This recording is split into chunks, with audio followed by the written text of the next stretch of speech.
It's Travel Tip Tuesday.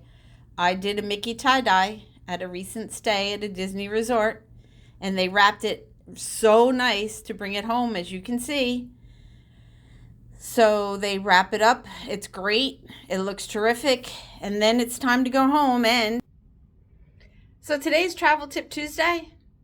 Don't pack that nicely wrapped tie-dye in your carry-on suitcase. It'll probably cause your carry-on to be pushed out and checked by TSA because, as I found out, it looks like an intestines when it goes through the machine. I was shocked when I saw that, and I started laughing because I knew instantly that my bag was going to be pushed out. So today's Travel Tip Tuesday, any tie-dyes that are nicely wrapped, put them in your checked bag, not your carry-on.